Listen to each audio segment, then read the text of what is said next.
Ningetamani kupata ufafanuzi kutoka kwenu na namna ambavyo umejiandaa kimkoa. Kumekuwa na fununu za hapa na pale kwenye mitandao ya kijamii kuelekea Julai 7. Je, hili pengine mmelisikia? Kama mmelisikia, mmejipanga vipi? Tumelisikia kwa sababu na sisi ni sehemu ya jamii. Lakini pia ni wajibu wetu kulisikia ili tujipange kuhakikisha kwamba halileti madhara. Tumelisikia na tumejipanga vizuri. Tumejipanga vizuri kwa kiwango cha kutosha. Tuna vitendea kazi vya kutosha. Tuna askari wa kutosha. Lakini moja ya majukumu tunayoyafanya, tunajaribu kufanya lile ambalo halitatupeleka kwenye confrontation. Okay. Hata hiki tunachokizungumza sasa ni kutengeneza aware kwa wananchi wetu aone. Mimi ninawaomba watu wa Kagera na wenyeji na wale wanaotuzunguka kwenye maeneo yanayokaribiana ambao wanasikiliza Radio Kwizera, ni wapuuze hicho kinachohamasishwa. Kuna agizo ambalo lilitolewa na Wizara ya Mambo ya Ndani ya Nchi kupitia waziri wake Patrobas Katambi kuhusiana na marufuku ya mikusanyiko. Agizo likatolewa na utekelezaji upo kwa jeshi la polisi. Sasa kwa mkoa wa Kagera utekelezaji wake ukoje au mmejipanga vipi katika hilo? Maelekezo yale ni maelekezo sahihi na ni maelekezo sahihi ya serikali. Sisi kwetu huwa ni utekelezaji. Sisi kama jeshi la polisi mkoa wa Kagera tumejipanga vyema kuhakikisha kwamba maelekezo yale yanatekelezwa ipasavyo.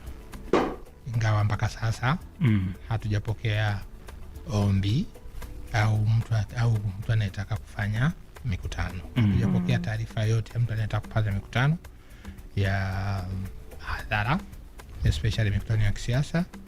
Lakini kwa kuwa maelekezo yalishatoka, ni wazi kwamba wakileta maombi basi tutawajulisha kile ambacho kilitolewa, kwa sababu ni swala la utekelezaji wa maelekezo.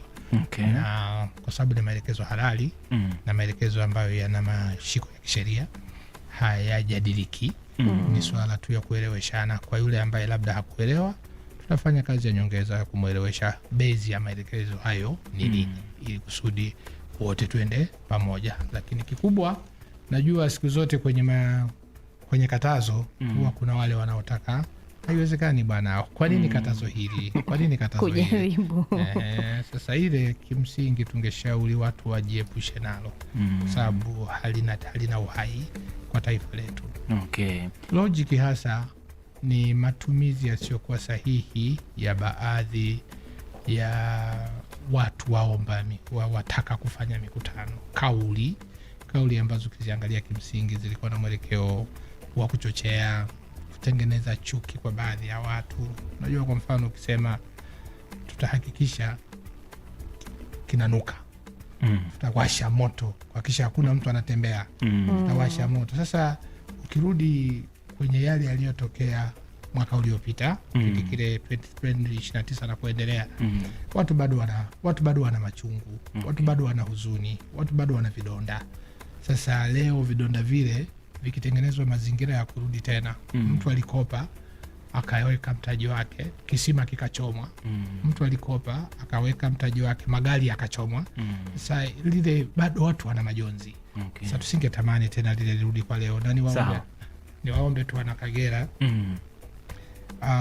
amani ndio kila kitu. Bila amani hakuna kinachofanyika. Tunakushukuru sana, muda wetu umetutupa mkono, na kwa nafasi ya kipekee tu washukuru wote kwa kuja. Asante kwako Kamanda wa Polisi mkoa wa Kagera SACP Blasius Chetanda, lakini pia asante kwa Kamishna msaidizi wa polisi ACP Amon Chale ambaye pia ni mratibu wa polisi jamii mkoa wa Kagera. Karibuni tena kwa mara nyingine. Asante. Ili tuweze kuzungumza masuala haya tutakapopata wasaa huo. Asante.